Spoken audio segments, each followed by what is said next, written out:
xale yi biñ dajee fii dama ubbi net bi barki démb gis benn leader buy wax ne buñ ma votelee ba ma am majorité dana voté ñeenti loi ci réew mi ma jël loi par loi ci ni mu ko waxee nee na dana voté première loi pour wàññi dund bi loolu c'est faux laajut loi loolu président mooy instruire ministre du commerce mu jël arrêté def démarche boobu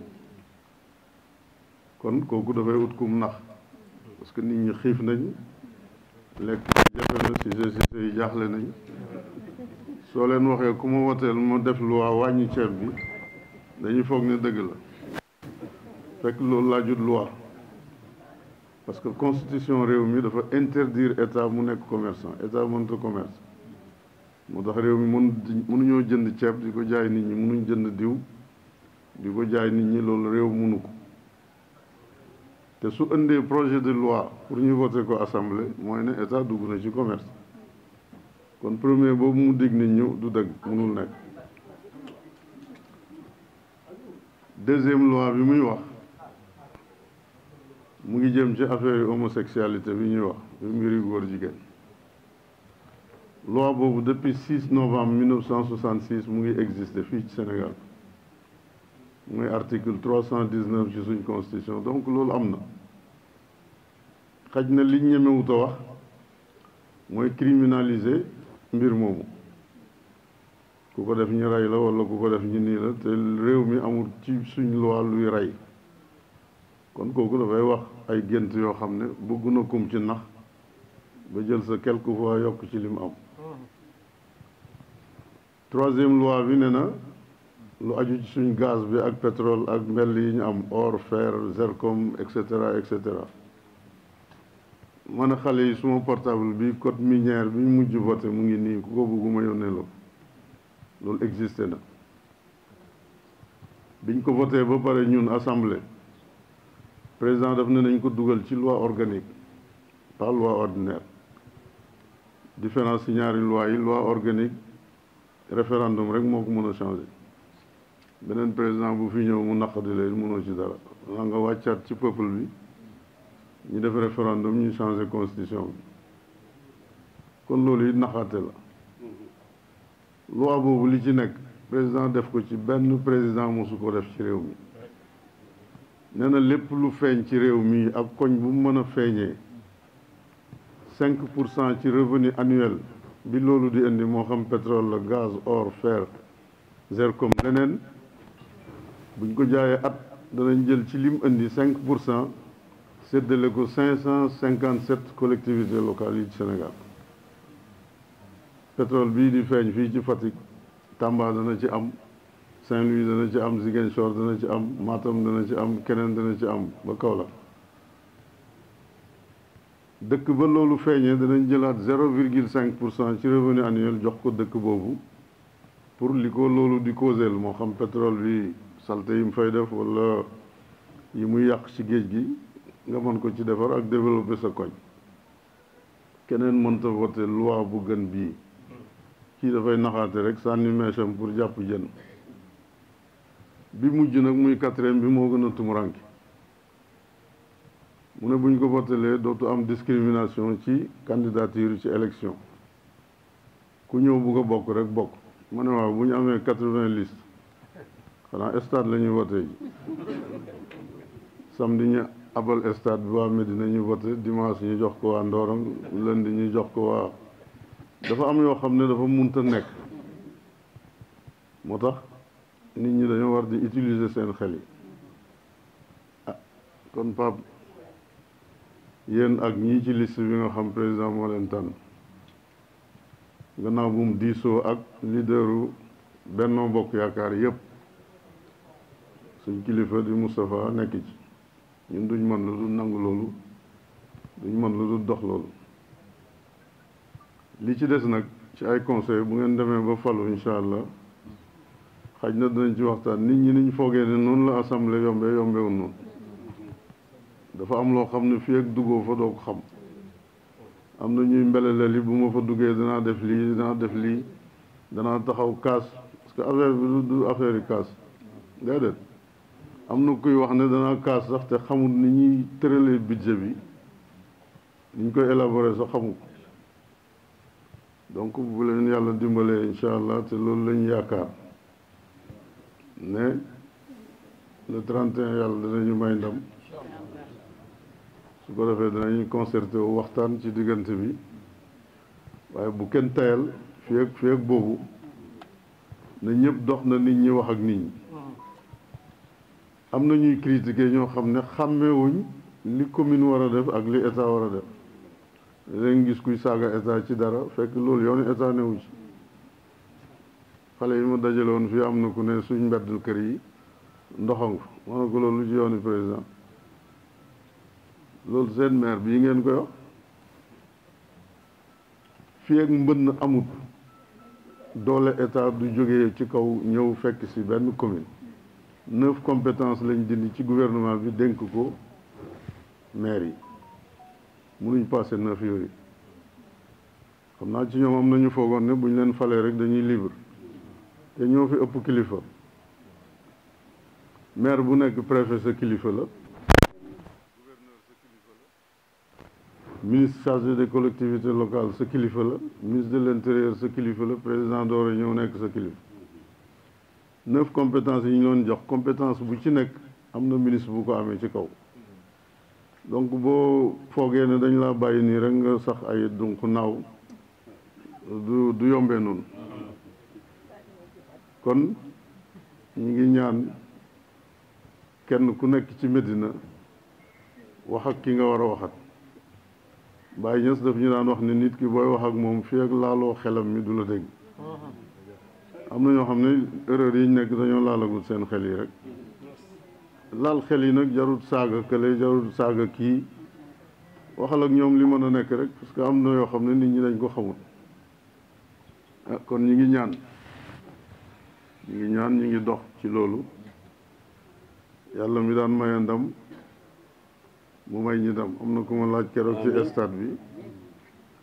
dama élection yi passé amoon na lu fa xew est-ce que yaakaar ngaan mu xewaat fii ma ne ko non parce que bële mbubbu kër gi dafa xotteeku woon suñu waxante dëgg rek parce que li daane Benno Bokk Yaakaar ci élection yi passé du opposition bi Benno ci seen bopp ñoo daane seen bopp loolu nag il faut que ñu régler ko moytu frustration sax mën na yàq élection frustré kenn rek ci biir allié yi wala ci biir parti bi mën na indi catastrophe boo xam ne mën na yàq lu bari kon ñi moytu loolu chaque sortie bu ñu def war nañ évaluer sortie bi seet liñ ci war a rectifier ñu rectifier ko jigéen ñi nañ wax ak jigéen ñi xale yi nañ wax ak xale yi mag ñi wax ak mag ñi te ñu wax lu clair itam wax yoo xam ne leerut itam da ngay yokk division bi rek nit ki doo ko jox choix boo ko ilifee wax ko li mu war a def nga xam mooy intérêt dëkk bi ku nekk xam na Cheikh Ibrahim ba muy wax ne dañuy fanaanee gàmmu di wëy yonant bi ba bët set ñu dem wote wii pourtant boobu dëggoon la doon jàppale mais boobu looloo nekkoon intérêt réew mi géopolitique bi ñu toll nii nag dafa am risque yu bëri yu nekk ci élection yi peut-être ñi ko xam bëriwul man damay ñee sax ñi nga xam ne xamuñ dara parce que bu midee ñu lekk seen ceeb bu dee xale yi la ñuy sol seen godaas dem football yi bu ngoonee ñu lekk li ñu am naan ataaya tëdd mais situation yu difficile lañ nekk barki démb bu président Big Togo bu président assemblée bu Togo bu Côte d'Ivoire daf ma invité ma dem fa bi ñuy waxtaan ak ñoom ñu ne na ngeen moytu seen dëkk boobu Alassane Ouattara lu ëpp 4 weer mu ngi jéem pour toog ak Bédié ak Gbagbo pour ñu waxtaan pour seet nu ñuy sécuriser réew mi nu ñuy indi stabilité président Burkina Faso jéem na ko ba dajale 5 anciens présidents toog ak ñoom mu ne ma seen réew moomu nag géographiquement am na ñoo xam ne dañ ko soxla position géographique bi am nañu soxla pétrole bi am nañu soxla gaz bi am nañu soxla nangam il faut ngeen moytu bu baax ah loolu nag buñ ko waxee nit ñi xanaa kenn bëggut a rey sa bopp bu ñu waxtaanee ak ñoom ci situation géopolitique bi ak lim mën a jur danañ xam nu ñuy waxee ak nit ñi parce que kenn bëggut a dee ñiy wër di soxla réew yi ñaari stratégie lañ am amuñ ñett stratégie bi dañuy jël réew par arme boobu la ñu appliqué Mali moom la ñuy appliqué Burkina léeg-léeg Bénin léeg-léeg Niger terroristes yooyu ngay gis beneen bi mooy conquérir réew par politique Sénégal gii nag deuxième stratégie bi lañ fi jël parce que suñu armée bi neexul infiltré wu ba yooyu mën fa am yi xew Mali yooyu comme ngemb nañ politicien nag pour mu jël réew mi waaye même groupe boobu la loolu it bu ko nit ñi xamut mën nañ def erreur surtout suñ gone yi ñi dëkk Médina la ñuy waxat léeg-léeg nga dégg wax yoo xam ne da ngay tiit sax Baye Niass waxoon na suñ benn mag jarul tudd turam bu jotee woon ak jabaram dóor ko bàyyi na ko xamoo ne loxo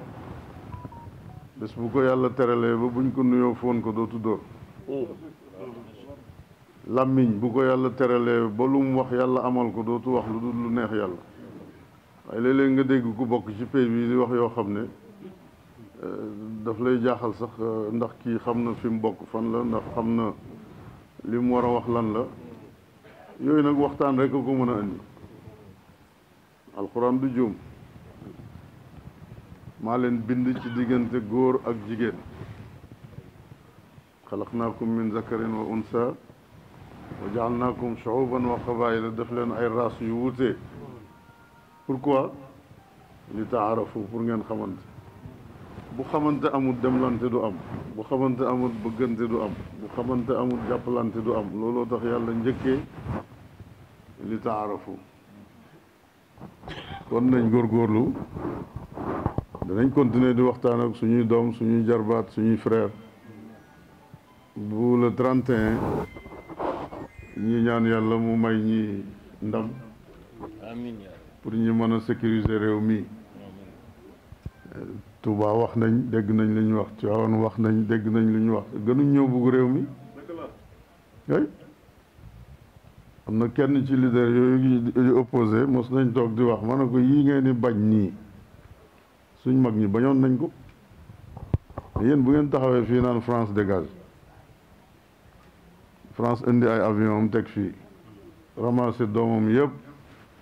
delloo leen France ba pare ne Sénégalais yi nekk France yéen itam dégagez-vous am na ñu juddoo France màggee fa buñ ñëwee fii bu leen ni yoo di matt ñu dee amul sax xalaat am na kuy faleeku 10 000 euros France ne ko dégage mu ñëw wàcc Dakar di ut liggéey ñu ne ko 700 000 ngay am salaire mën naa crise de te bu boobaa yaa ko rey yooyu dafa jar a bàyyi xel yal nañu yàlla dimbale ba ubbi xel yi nga xam ne ubbeekoogut bañ mën a dégg mën a def li nga xam ne moo war de toute façon ñun ñi ngi dox yaakaar gi président am ci yow comme doomi Medina waa Medina yëpp war a góorgóorlu pour yaakaar boobu bu mu tas parce que bu tasee du em ci kawam moom kenn mi mën na empêcher leneen mën na empêcher jéem a falaat beneen doomu Medina sax parce que dañ naan ñi boo leen fale itam lan lay indi donc loolu dafa jar nit ñi xotti ci seen tànk tubéy wala seen lafi ser xaw ma nuñ koy waxee pour jigéen ñi dox ci pour loolu yàlla dëggal yaakaar googu ñi mën a ñaan nañ ko ñaan ñi mën a wax ci politique nañ ko wax politique exercice su xel la xol du ko dox werante xol a koy indi mais bu fekkee discuter nañ ci xel rek il faut kenn dana dégg parce que ñëpp mënuñoo nekk juum ñëpp mënuñoo nekk itam déggandoor kon yal na yàlla dimbale la liggéey bi sa waajur liggéey fii ci Baye te Baye ne na al ihsaanu la ujazihi bi nisyaan man kenn duma liggéeyal ma faye la fàtte la yàlla nga dugg foofu ci tànk yi yal na la yàlla may sax lu ëpp lii nga xam ne moom lañ jublu di gërëm mbokk yi nga xam ne ñu ngi ànd ak yow buñ ko defee utu nañ ci Medina yëpp yow itam ñu ngi la leen di dénk parce que ñu ci bëri am na fu ñu nekkoon ñii defuñoon dara ñi jógee fa ñëw ànd ak yow loolu itam dafa jara évaluer ak coono bi ñuy daj nii yëpp ñu ngi lay dénkaat loolu di la dénk dëkk bi nga nekk interlocuteur dëkk bi itam ci biir état bi loolu it dafay baax yal nañu yàlla defal loolu le 31 yal nañu yàlla may ndam ci lu dul am coow wala ci lu dul am coow caaxaan parce que coow moom ci politique du ñàkk waaye kuñ gañe itam na nangu ne gañe nañ la rek yàlla may ndam ci barke yonent bi ci barke Cheikh Ahmed Tidiane ci barke Cheikh Ibrahima radiyallahu anhu merci beaucoup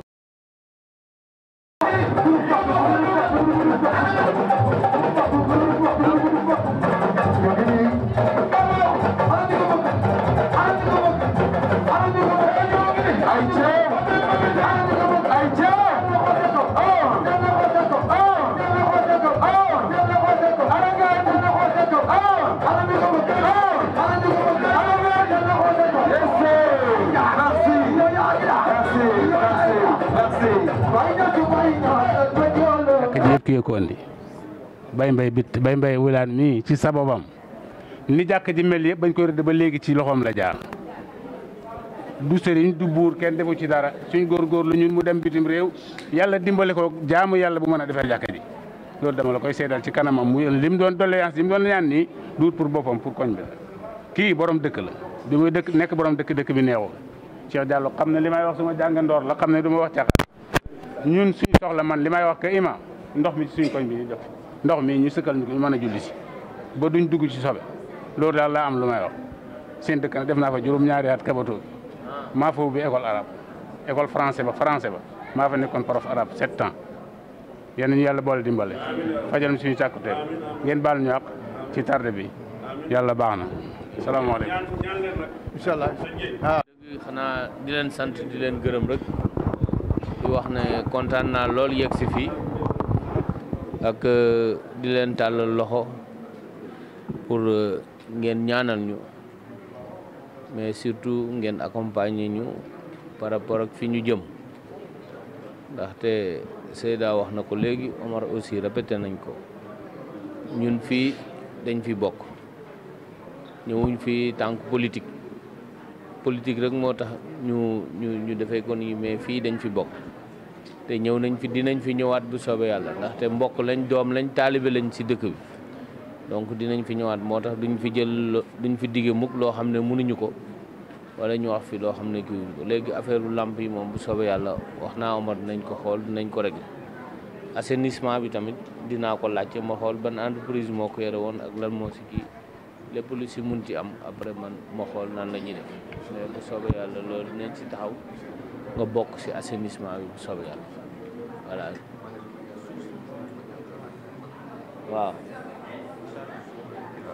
waaw c'est ça loolu ñu ngi si waxtaan pour xool globalement nan lañ koy defee bu soobee yàlla mais lépp luñ si mun rek dinañ ko def bu soobee yàlla parce que am na yeneen quartier yu ñu romb nii aussi ñoom wax nañ ñu même chose donc il faut ñu xool globalement ñaata la ñuy mën a def ci suuf pour mu bañ a nekk loo xam ne dañuy ñëw def benn kii rek après dootul am njëriñ wala mu jublu feneen en tout cas man daal lu may bugg a wax lu may sant maa ngi leen di sant bu baax di leen gërëm di jéggalu tamit ci rendez-vous yu ñu raté yëpp waaye affaire politique rek moo tax ñuy raté loolu parce que da ngay dem toog nit ñi di wax doo leen amoo sañ-sañ ne leen noppi leen damay arrêté leen damay dem loolu moo waral ñu yéex mais daal bu soobee yàlla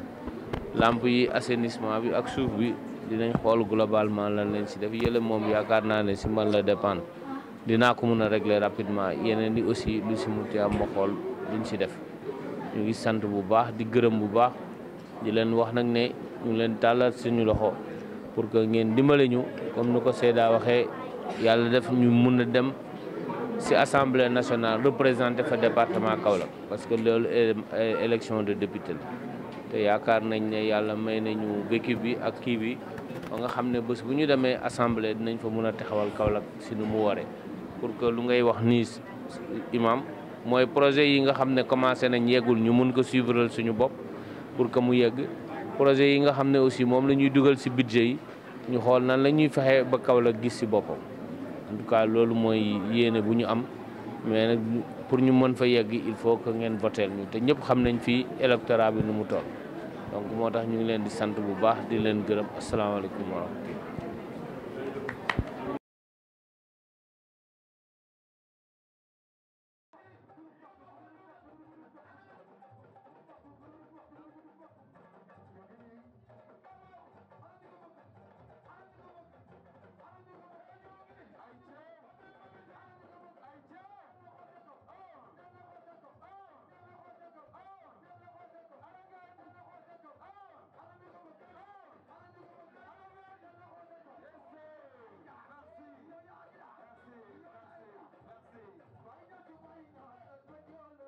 mbokk Touba Kaolack dama am gan boo xam ne dama ko bëgg a présenté muy sëñ Mour Cheikh Mbacké ma dalal ko ci këram ma bëgg koo jox kàddu gi ba pare ma doog ko sànni tuuti jox DG man amu lu may wax sax parce que ngërëmaate lay wax amu dara lu may wax naa jox ma sa kàddu gi ba pare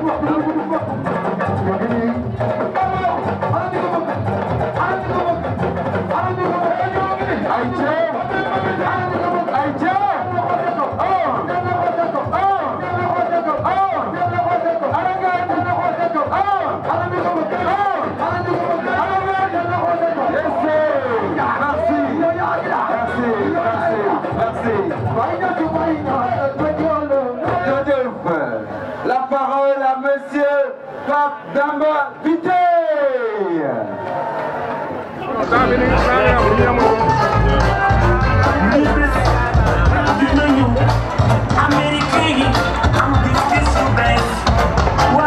Allô.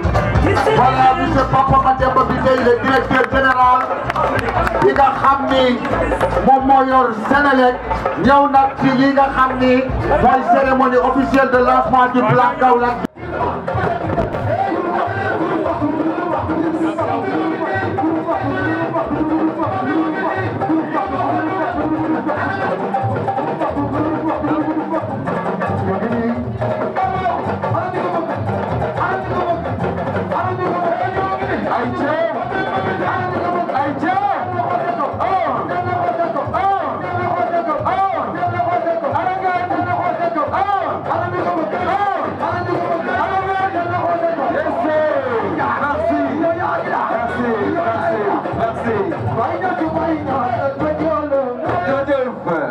La parole à monsieur Pape Damba Bitèye. Merci beaucoup. Merci beaucoup. C'est bon, now Oh, c'est ça. ça c'est la forme.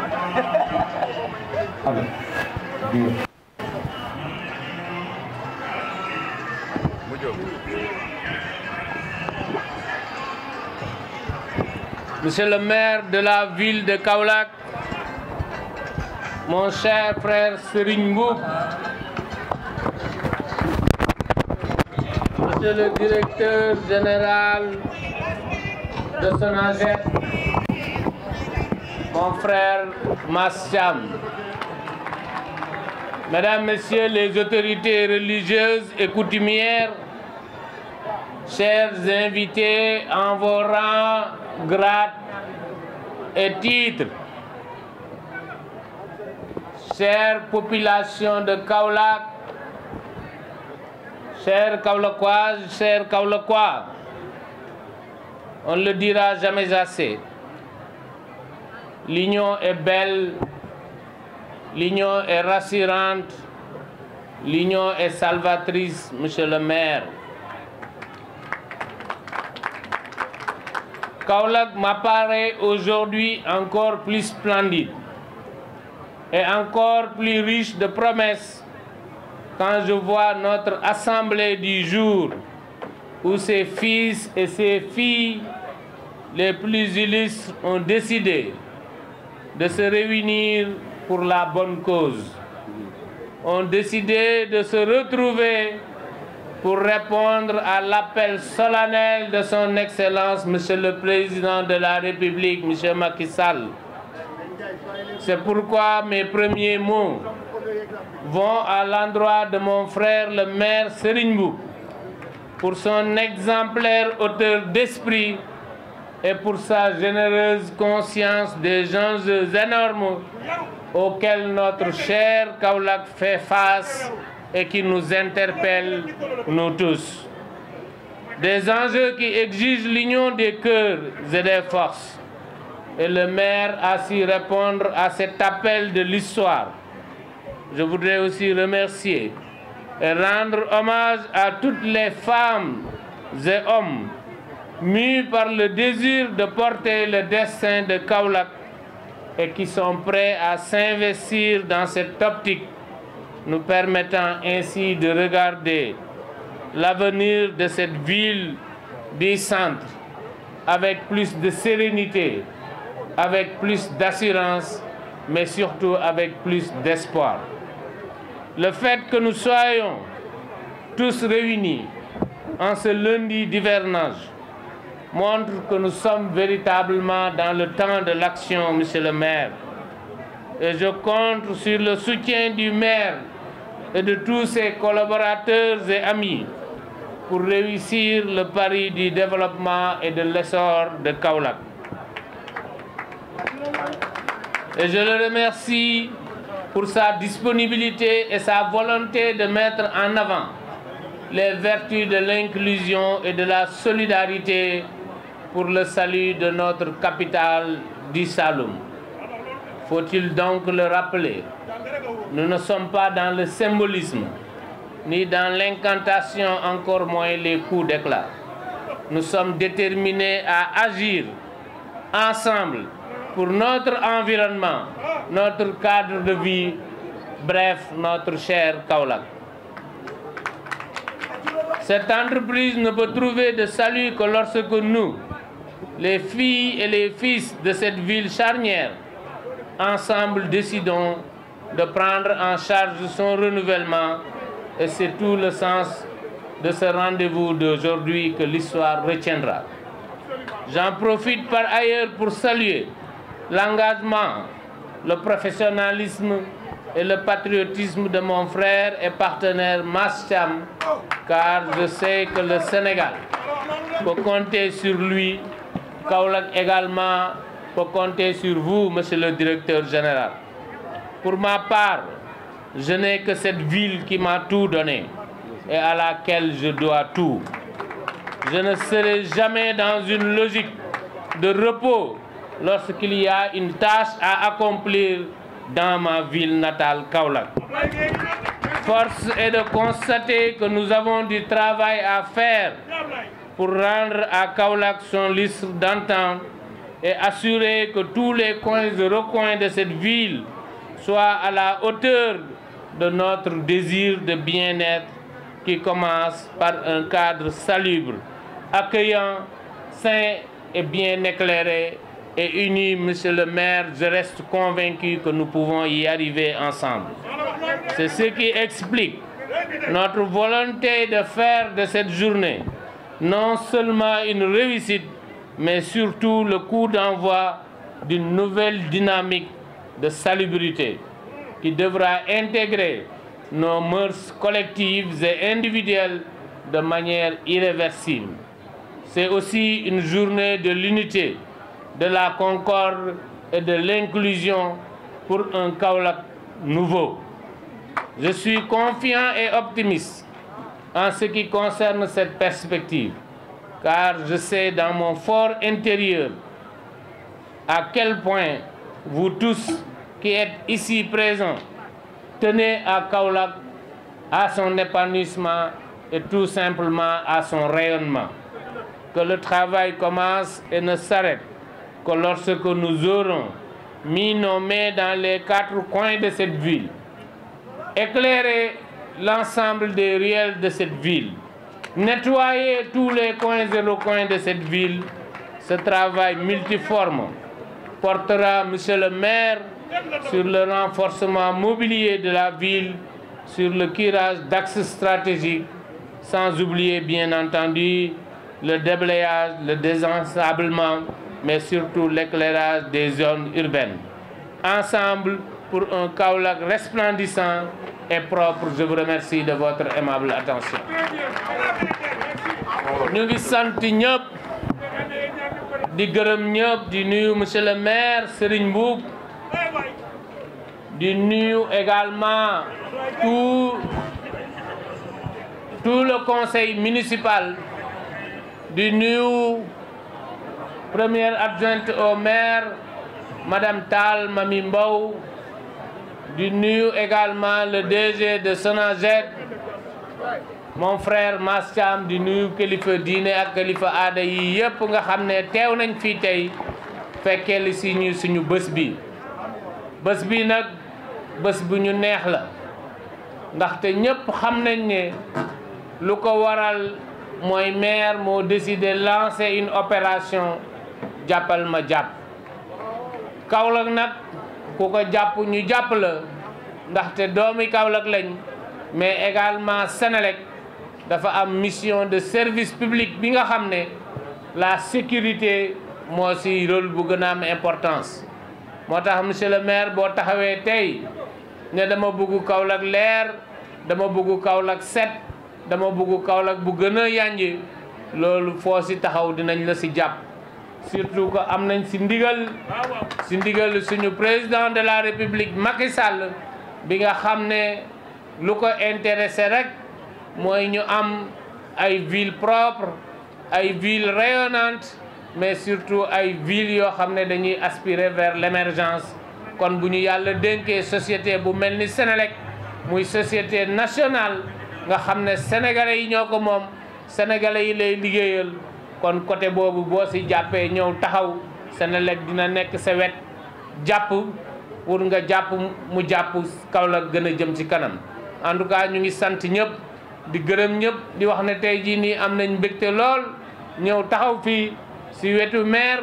pour yeggale lii nga xam ne defu ko dara lu dul population Kaolack la dernière fois lancé nañ bu soobee yàlla usine boo xam ne avec masse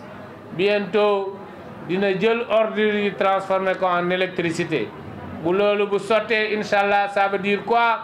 mbalit bii ngeen di jël di ko génnee seen kër pour sànni ko day am ñu ñëw fekk leen ci biir kër gi ñëw jënd ko ngeen xam ne loolu su boobaa beneen évolution lay doon beneen dynamique te yaakaar nañ ne maire dina ci jàpp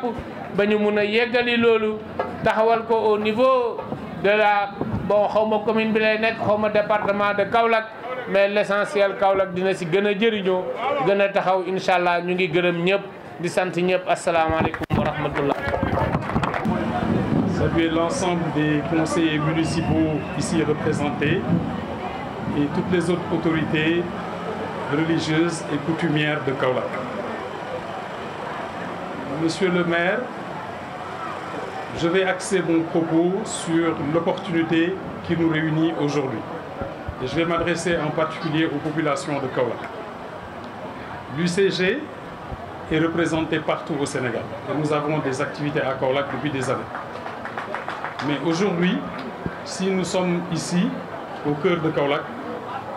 c'est simplement dû à votre volonté, monsieur le maire de Kaolack,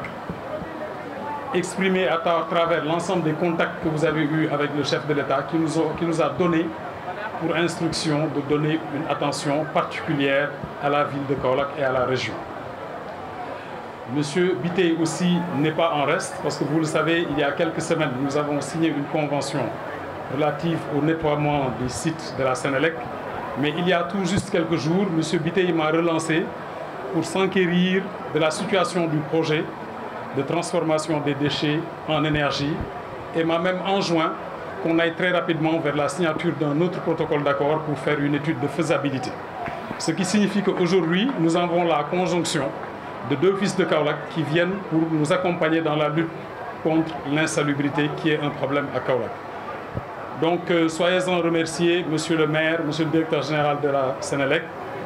Et ce que nous pouvons dire aux populations de Kaolack, c'est qu'aujourd'hui, le président de la République, représenté ici par ces deux autorités que j'ai précitées, veut plus pour Kaolack et veut mieux pour Kaolack. Le programme Xëyu Ndaw yi a donné à peu près 433 emplois jeunes au niveau du département de Kaolack, mais nous souhaitons aller beaucoup plus loin. Et comme vous le voyez, c'est cette jeunesse, cette nouvelle jeunesse qui est là, qui s'exprime, qui est libre et qui est engagée, qui n'a pas de complexe, qui aime son métier et qui demain va contribuer à bâtir le Sénégal. Donc vous aussi, je vous remercie du fond de mon cœur et vous assure de tout le soutien des plus hautes autorités du Sénégal, en commençant par votre maire et votre directeur général.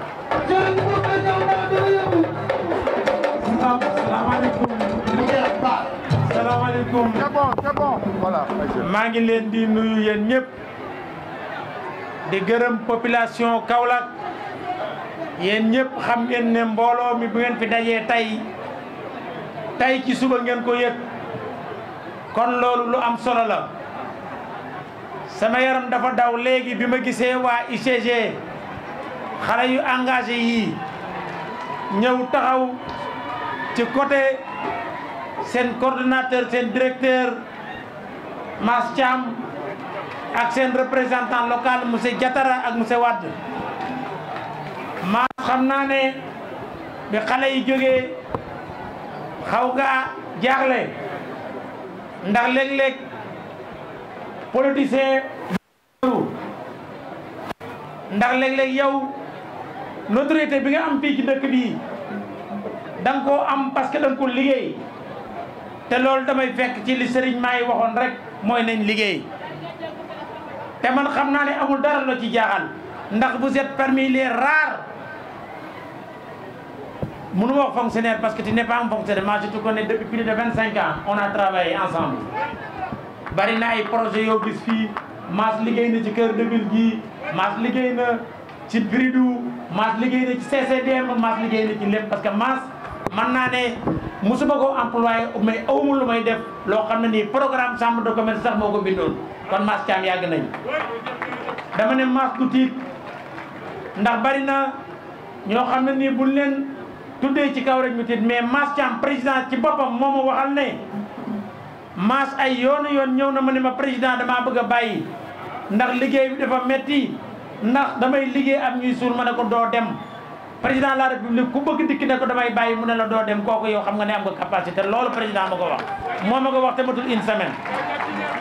mercredi bii passé la ma ko wax ndax bi ma koy limal loolu kon nag tey buñ dajee fii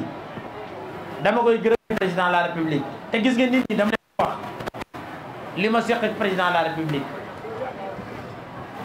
république fii ñu taxaw 2010 nekk maire nekk opposant ñu di fi def benn forum président ñoo am ñu ko bëgg a wayafal dañ ko yëkkati teg ci kaw te boobu président Abdoulaye Wade dafa nekk te li koy joxe firnde rek kan moo nekkoon maître de cérémonie booba mooy Diouf Sarr moo nekkoon maître de cérémonie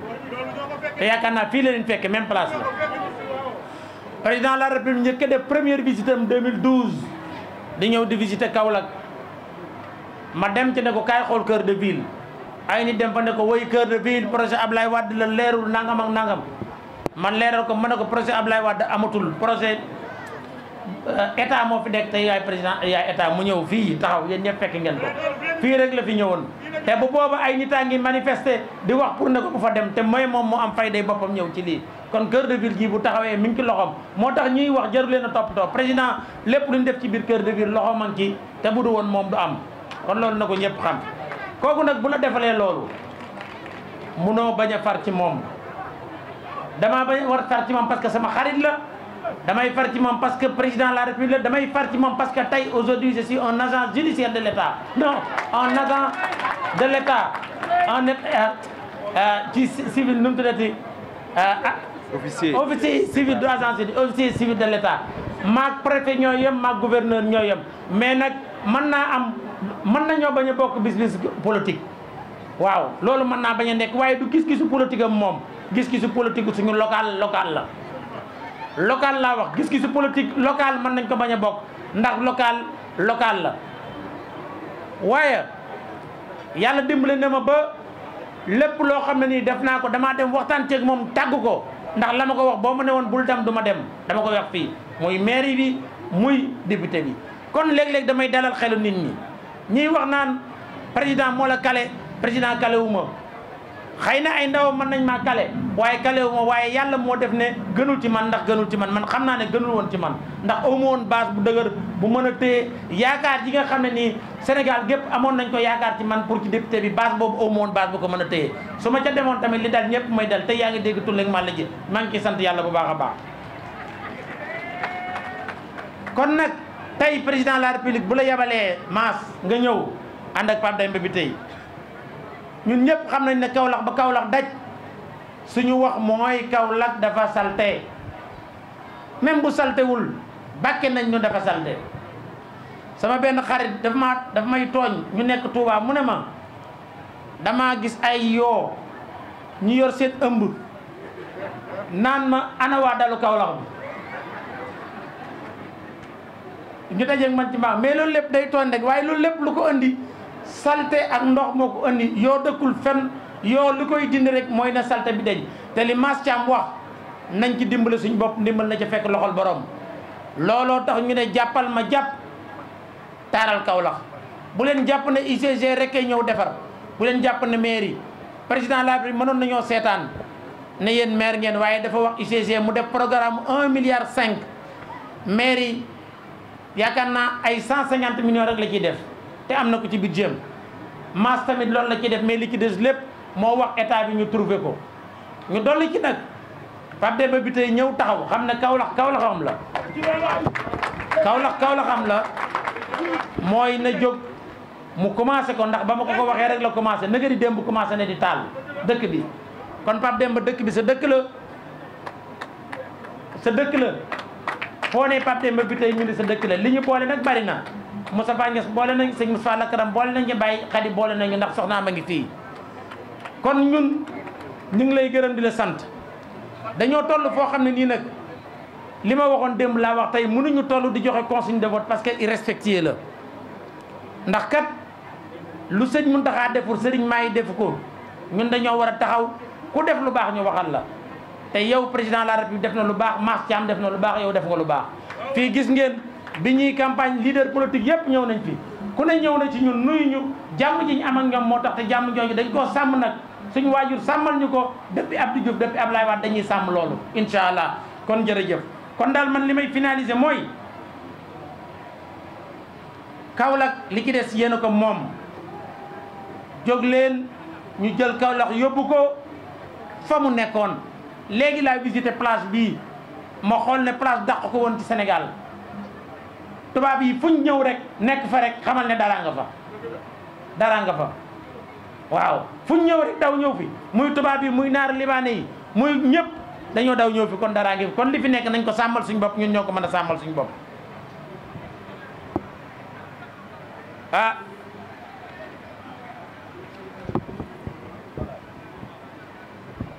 gërëm nag équipe municipale bi ma àndal muy commencé ci adjoint yëpp commencé ci conseil yi commencé ci ñeneen ñëpp gërëm ñi ñu nekkal ñëpp ak communication traditionnelle yi ngi ànd ak yëpp ak presse bi Pape di la wax ne doxal rek nga am jàmm ak ñëpp gis nga fii ku lay xuloole mayu la nit ñi dañoo war a fekk sax képp kuy xuloole ñu dem seeti ko waxtaan ak moom xuloo mayul nit dara fayda nag may na nit dara fayda mooy ku la bëgg a yàqal nag nga jaamal la ak moom waaye xuloo ci mbedd mi jaru ko fexe la am ñëpp rek fexe la am ñëpp rek soo amee ñëpp rek li nga bëgg yàlla mën na la ci dimbale man maa ngi lay ñaanal li nga bëgg ci Kaolack yàlla na la ko yàlla def maa ngi gërëm ñëpp di sant ñëpp di la yóbbante ci président de la république ci sama kanam la toog yëkkati woola li ma leen di wax matul semaine mercredi la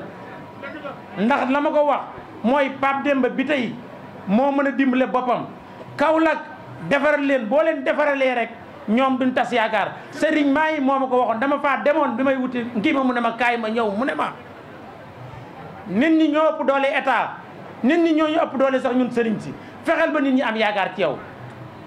waaw na nit ñi am yaakaar ci yow rek nañu am yaakaar ci yow tey nañu am yaakaar ci yow ëllëg boñ ko amee rek loo bëgg ci nit ñi da nga ko am te doyloo yàlla rek doyloo yàlla lu dul yàlla neen la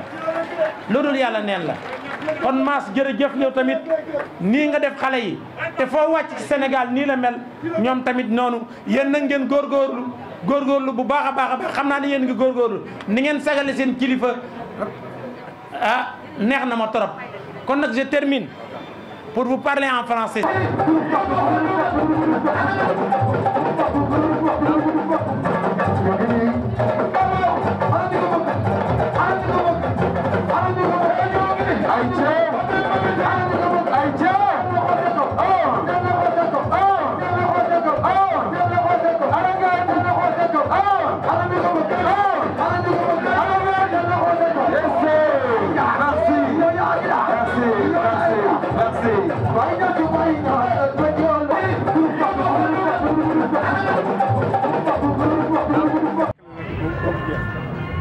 aussi préfecture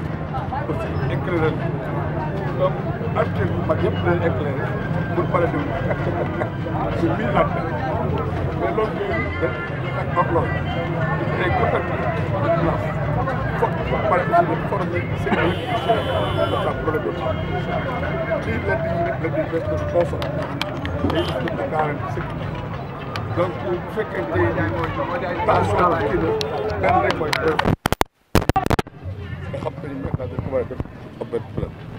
ñu moderne la Dakar moo ko gëj a am après yéen on aura un total 1000 lanternes. 1000 lanternes waaw incha allah pour un coût de 60 millions.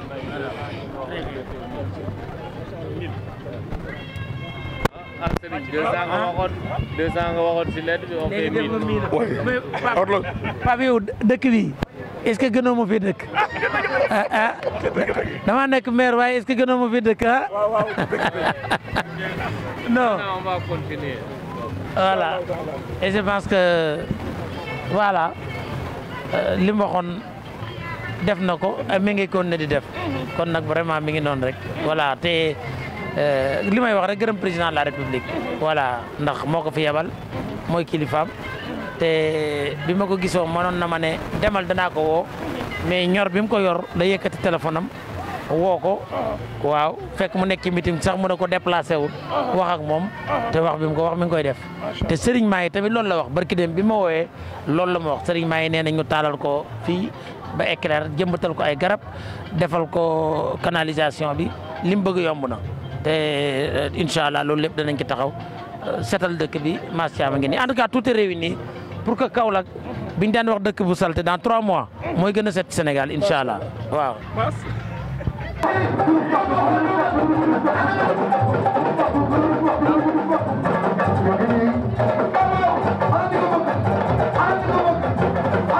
kii sama waay la Pape Diallo moom it moomu ñëw ba fii ànd ak sama yaay ji ñoo yarandoo ñoo fowandoo lépp ñoo ko defandoo mu ñëw wax ma ko ma ne ko gàntalu ma la dara yaay xool waxtu ba leen wax arrangé rek bi ngeen dikkee fekk ma fii. waaw koñ bi am na mbootaay jigéen yoo xam ne ñu ngi fii ci kër gi seen présidente dafa feebar ma waroon teew fii ma présenté la ko comme que newu fi nag dinaa xool ku gën a jege ci ñoom Ami Mbaye sa mu ngi ne toog yow mun ngaa ñëw ma présenté la ko de ce fait bu baax yow mun ngaa réunir li nga soxla fii lépp waaw yëpp bu bëri day bëri Ami Mbaye ñëwal boo ñëwee nga teewal ñooñu waaw li may wax nga teewal ñooñu lii mooy seen carte yi waaw d'accord waaw di wax asalaamaaleykum wa rahmatulah taala wa barakaatu. di jël nuyoo bi teg ko sa loxo nga jàllale ko taalibe yi yëpp di wax ne dañuy sant yàlla bu baax a baax a baax bu ñu indee fii ba ñu ñëw jàkkaarloog yow wax la suñu soxla te wax dëgg yàlla li nga wax gën na dal sama xel ndaxte man Baye Makhtar sama kombe mooy sama doomu bàjjen sama papa mooy nijaayam yaay booy yaay set mooy sama doomu mooy man maay doomu nijaayam kon di wax ne bu ñu ñëwee fii dégg liñ fi dégg daf ñuy gën a rassurer li ñu wax nag ci daara yi dégg nañ ko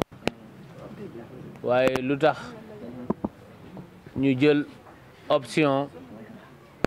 ne dañuy ñëw Médina def fi temps bi ñu fi def ndaxte suñu président de la république tànne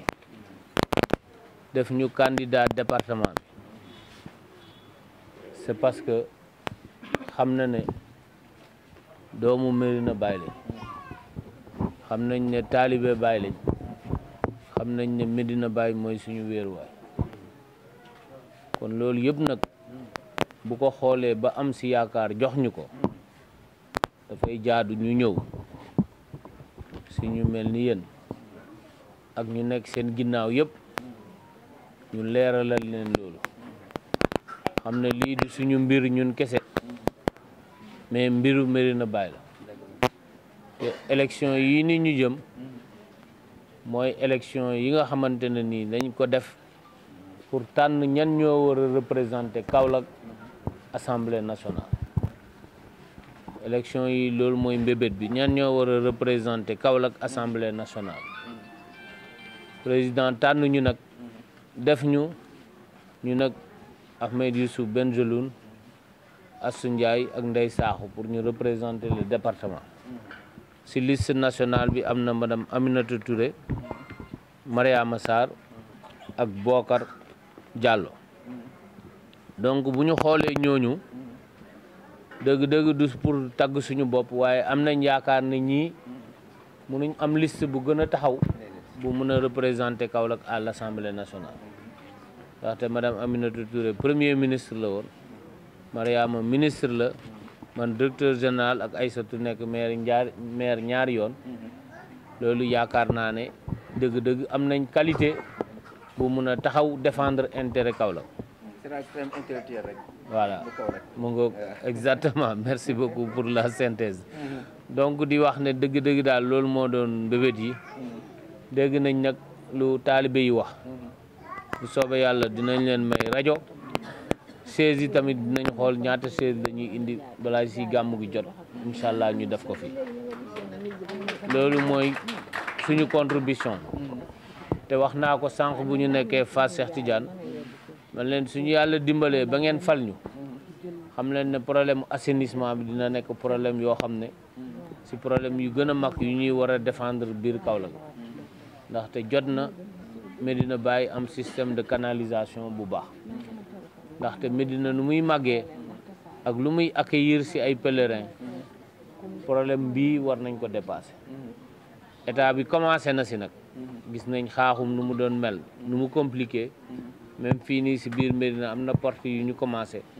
donc dinañ gën a mën a taxaw xar suñu tànk tubéy ngir loolu ñu def ko suñu problème ndaxte yittee Médina Baye la kon loolu daal mooy li ma bëggoon a wax si gàttal di sant di gërëm di tàllal suñuy loxo pour nga ñaanal ñu tàllal suñu loxo également pour nga accompagner ñu si mission bii nga xam ne lii wéeru sa ginnaaw soxla nañ ko pour mun si yegg comme nu ñu ko président santé asalaamaaleykum wa rahmatullah. waaw dañuy jàng Faatiha kitaab ba ci iyyaka na'budu wa iyyaka nasta'iin ñu jàng nasara juróom-ñaar ñu nekk ñu àggli Faatiha bi tëjee ko salaatu Faatiha ñu jox ko Mawlana Cheikh Ibrahima di tawasalu ci barke Cheikh Ahmad Tidiane yàlla may leen ndam bu sedd guy yàlla ko def ci barke Cheikh Ahmed Tidiane ñu ngi lay wax nag comme que yow yaay directeur Sénélec koñ bi day lëndëm ni ko Baye waxee mais dafay yebal Omar Male ma ne ko nag jàppale ñu ci loolu parce que kër la te mbedd yi yëpp day lëndëm jamono bi naqare nag dañuy soxla éclairage yàlla na ko yàlla def parce que Macky Sall n'aurait pas pu faire un autre choix plus loolu moom xam nañ ko li nga lim lépp rek c'est la crème intellectuelle muy dëkk bi kon nag yéen ñi nga xam ne yéen a moom dëkk bi ñun seeni doom nañ doomu dëkk bi nañ ci ànd nañu ak yéen ci li ngeen oote ndax gëm nañu dëgg ak yàlla rek a tax ndax taalibe Baay moom taalibe Baay rek ay mbokkam nu góor gi waxee léegi julli rek ay mbokkam waaye ñu ne kuñ mbokk ak faydu bi rek yaa di suñu mbokk dinañ ànd ak yow nag sa ay ren au baatina barki Cheikh Ahmed Tidiane yàlla may leen ndam bu sedd guy boobaa rek bu jàllee it yàlla nañ dox bu dajewaat ci anam bu ëpp doole nii ba mbébét yi nit ñi mbébét ñoom it ñu gis seen bopp ni nga gisee sa bopp ci élection yi yàlla na ko yàlla def bi jaay rasulullah waaw da ngeen di tàllal rek ñun ñëpp ñu dugal suñu éene yëpp nag ñu jàng faatiha kitaab ba ci iyyaka na'budu wa iyyaka nasta'iin alam nasara juróom-ñaar bu ci nekk ànd bismillaahi rahmaani rahiim buñu paree ñu àggali faatiha bi tëjee ko salaatu faatiha ñu jox ko moo na bàyyi yàlla nangu te barkeel auzu billaahi incha allah.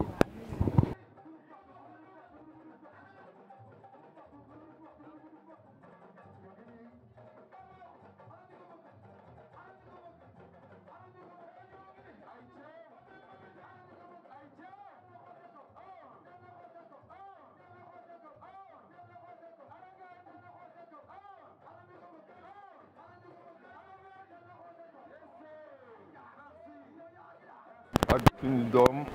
doomu imam ak suñu doom Mbodja Niass di doomu Serigne Mamou ñu ngi leen di nuyu di leen wax bismillah ci seen kër ñi nga àndal ñoom xam nañ ne kër gi seen kër yow nag yaa ngi fi door a ñëw tey njëkkoon nañ la ci seenu ca campagne bee passé yàlla dogalu ko tey la yàlla dogal nga ñëw ñu ngi sant yàlla ci sa ñëw gi di ñaan yàlla itam kaamil bii ñu fi wàccee li taxoon ñu fot ko mooy yàlla may ñu ndam ci élection yii di ñëw pour lépp lu ci xalaat ak ci bëgg-bëgg yàlla am na lu ko ëpp yàlla ñu jox lu ko ëpp loolu lañ soxla ñun moom lañ yéene woon ci kaamil bi ñu fi jàng ci suba pour teeroo la ko gannaaw bu loolu wee nag ñu dem tuuti ci wàllu politique ndax guddi na te dafa am ko leen di xaar Cheikh Diallo ñëwoon na fi dimanche bale passé bi mu dikkee wax ne yaa leen ebal ñu ñëw seeti ma wax leen ne kontaan naa ci waaye nag ku bëggoon gis ko laa ndax ma ko bëggoon gis ci campagne bale passé jotuta am bii nag gannaaw ci moom moo ko jiite bëgg naa koo gis mu ne ma loolu dana am kon def na li mu waxoon am na tey ñu ngi ciy sant yàlla bu baax